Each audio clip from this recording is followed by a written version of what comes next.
साथियों नमस्कार। मैं अभय देव शुक्ला, ऑल इंडिया जन आंदोलन संघर्ष न्याय मोर्चा। साथियों आइए बात करते हैं संगठन की, बात करते हैं संगठन और संगठन की मर्यादा की, बात करते हैं संगठन के अंदर होने वाली घमासान युद्ध की, बात करते हैं संगठन जब अपने पीक आवर में पहुंचता है तो लोगों की बढ़ती महत्वाकांक्षा की, संगठन जब अपने अंतिम मुकाय की तरफ पहुंचता है तो उसको रोकने की साजिशों की बात करते हैं कि समूह के द्वारा किए गए प्रयासों को अपनी व्यक्तिगत महत्वाकांक्षा के नाते आम जनमानस की भावनाओं और उसके उद्देश्यों को रोकने की। आप सब जानते हैं कि देश भर में आंदोलन बहुत तेजी के साथ अग्रसर हो रहा है, राष्ट्रव्यापी आंदोलन हो चुका है। जैसा कि विभिन्न आंदोलनों में देखने को मिला है, इस आंदोलन में भी देखने को मिल रहा है। इस आंदोलन को भी कई मोर्चों पर लड़ना पड़ रहा है। आप सबको मालूम है कि 2010 से लेकर 2022 तक सहारा समूह देश के लोगों को गुमराह किया है। 12 करोड़ कहने वाले कार्यकर्ताओं के साथ गद्दारी करी है, 13 करोड़ निवेशकों के साथ उनके हक को पे डाका डाला है। अब इसके लिए कोई व्यक्ति बोलने के लिए तैयार नहीं था। जो कुछ गिने चुने लोग बोलने के लिए तैयार भी होते थे तो उनकी आवाज़ दबा दी जाती थी, कभी प्रलोभन देके तो कभी धमकी देके। ऐसे समय में ऑल इंडिया जन आंदोलन संघर्ष न्याय मोर्चा ने अपने विजन और उद्देश्य के लिए देश के 13 करोड़ निवेशकों सहित कार्यकर्ताओं के सम्मान के एक समूह के लिए एक बड़ी टीम की गठन की नींव रखी। हालांकि वो सुदूर गांव से एक छोटी जगहों से निकल के अपनी बात को रखना था, बेहद कठिन काम था, लेकिन फिर भी आंदोलन को बड़ा करने के लिए हमने और हमारे साथियों ने दृढ़ संकल्प लिया और मुझे इस आंदोलन में अपने कुछ क्रांतिवीर साथियों का बेहद सहयोग मिला, जिसमें इस आंदोलन की प्रमुख कड़ी में न्यूज़ दुनिया नीरज शर्मा का महत्वपूर्ण रोल आज संगठन को बांधे खड़ा है। हम लोगों ने एक संकल्प लिया कि कोई तो बिल्ली की गली में घंटी बांधेगा। जब ये बात आई कि बिल्ली आती है और रोज मार के खा जाती है, एक एक करके एक दिन ऐसा आएगा कि सभी को मार के खा जाएगी, तो क्या होगा? क्या सभी लोगों के मौत के मुहाने पे पहुंच के अपने प्राण दे देने होंगे, या फिर कोई रास्ता बनेगा जिस रास्ते के कारण हम अपने अधिकारों के साथ लड़ते लड़ते मरेंगे? मरना ही है तो लड़ते लड़ते मरेंगे। जैसे सर्वविदित एक कहानी है, जिस कहानी के बारे में आप सब जानते हैं कि चूहों के एक फौज को लगातार एक बिल्ली खा रही थी। अब उस बिल्ली को हम सुब्रत राय कह लें, सरकार कह लें तो कोई गलत नहीं होगा। और चूहे दुनिया के सबसे छोटे जानवर के श्रेणी में आते हैं। उनका हिम्मत नहीं था कि वो उन बिल्ली से सीधे दो हाथ कर पाए। एक सभा बैठी और एक बड़ी निर्णय की तरफ लोग अग्रसर हुए।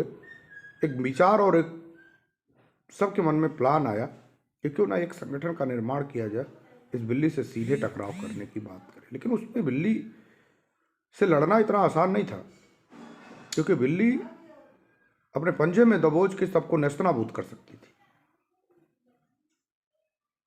और बहुत सारे लोगों को काल के गाल में उसके लिए समा जाना भी पड़ा था। बहुत सारी आवाजें बंद हो गई थी, दब गई थी।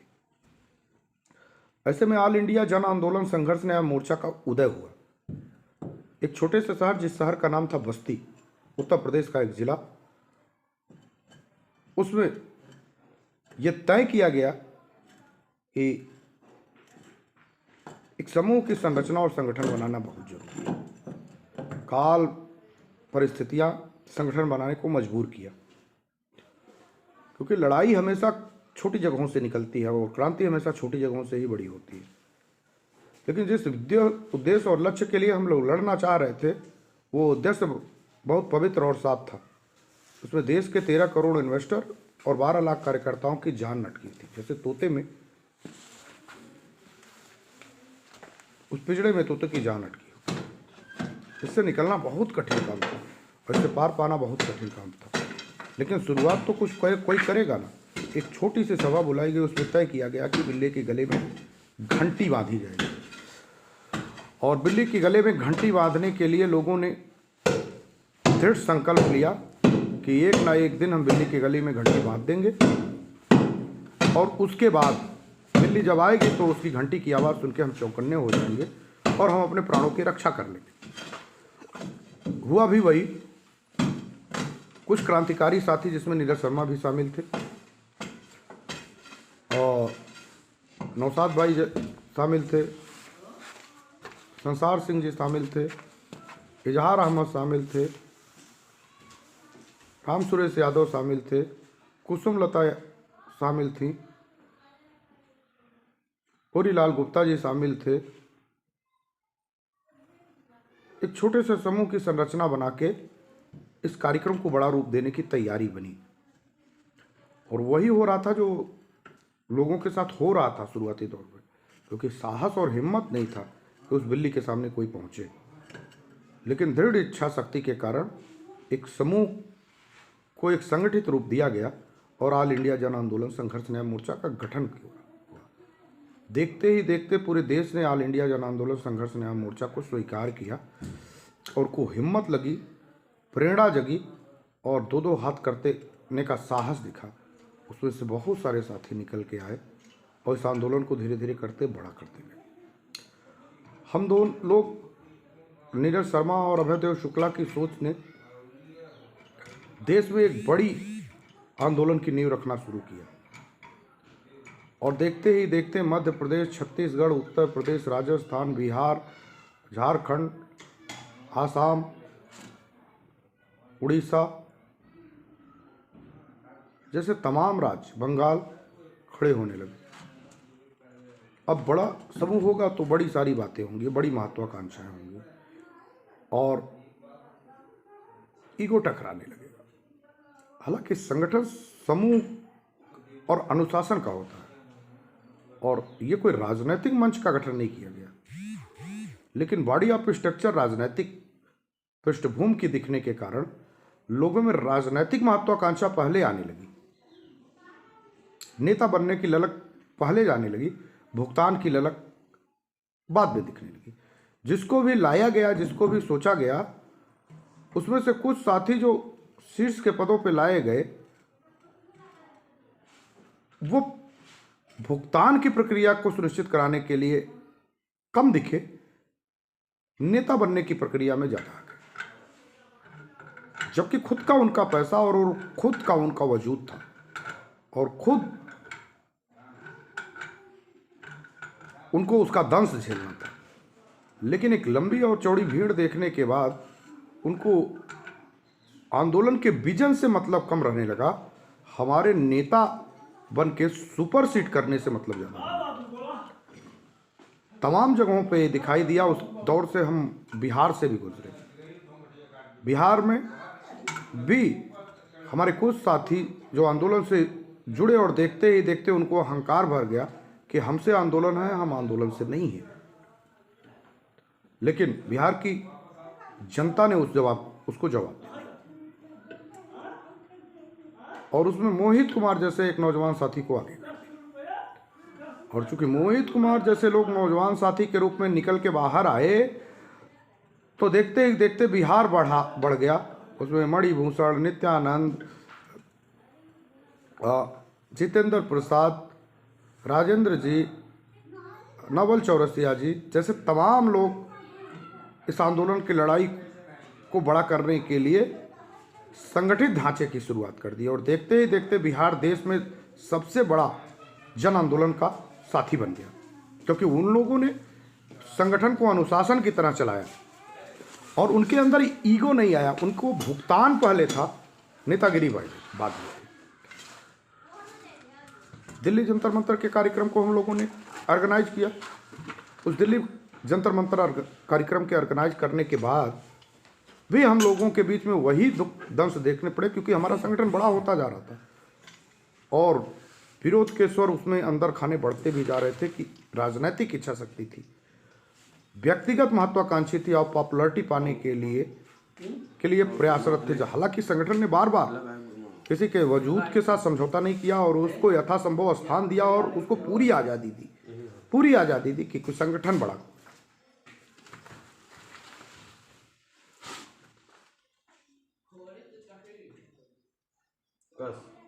कुछ लोगों ने अनर्गल आरोप अनर्गल बयानबाजी करी। अंततः वो जिन जनता के लोगों को भुगतान चाहिए था उनको लोगों ने एक सिरे से नकारा और आंदोलन पे अपना विश्वास रखा। जन आंदोलन संघर्ष न्याय मोर्चा पे यथावत बढ़े गए और देखते ही देखते देश में राष्ट्रव्यापी आंदोलन की स्वरूप रेखा तैयार हो गई।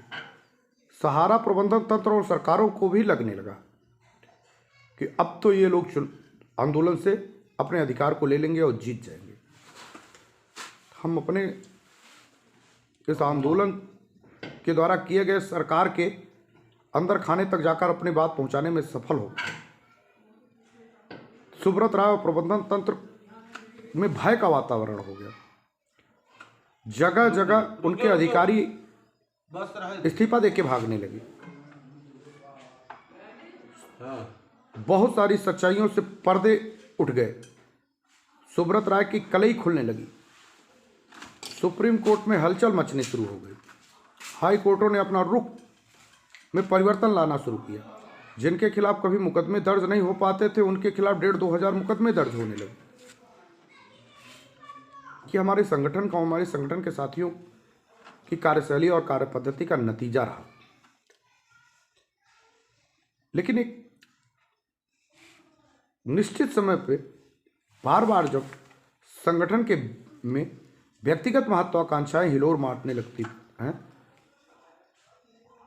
तब आंदोलन का विजन कमजोर होने लगता है। और चूंकि परिवार बड़ा हो गया तो अंतर्द्वंद बड़े हो गए। हालांकि हम सभी लोगों ने इसको प्रयास किया कि सबको पूरी आज़ादी मिले, लेकिन अनुशासन। जब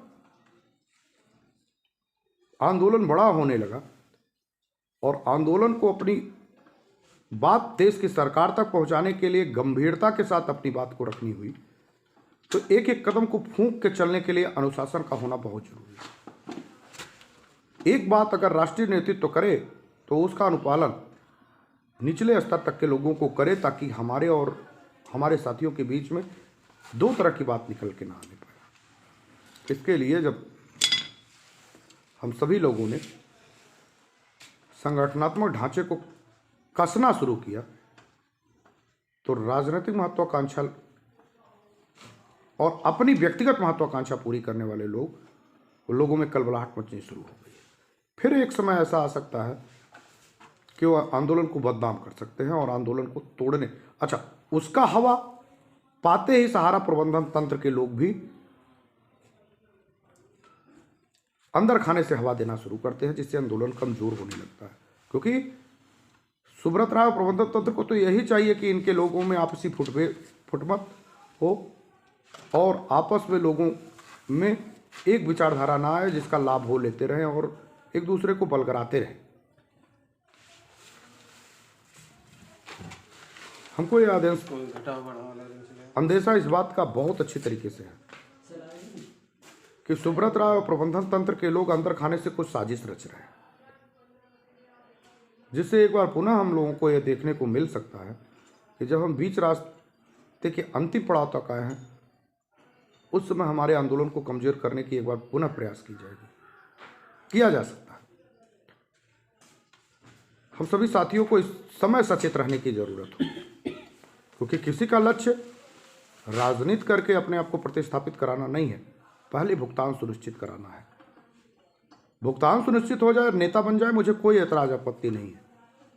और हमने और हमारे साथियों ने पहले से ही भी घोषणा करें, हम बॉडी ऑफ स्ट्रक्चर पॉलिटिकल दिखते हैं, लेकिन हमारा उद्देश्य सरकार की नीतियों को झुका के अपने भुगतान को सुनिश्चित कराना है। अगर हम अपने भुगतान के दबाव में सफल हो पाए तो फिर बहुत सारे ऑप्शन आपके पास होंगे। आप नेतागिरी कर लीजिएगा, आप सांसद विधायक हो जाइएगा। हम सारे लोगों को और आंदोलन के लोगों को इससे कोई एतराज आपत्ति नहीं है, लेकिन जब तक हमारे लोगों का भुगतान सुनिश्चित नहीं हो तब तक हम ना किसी को राजनीति करने देंगे और ना राजनीति करेंगे।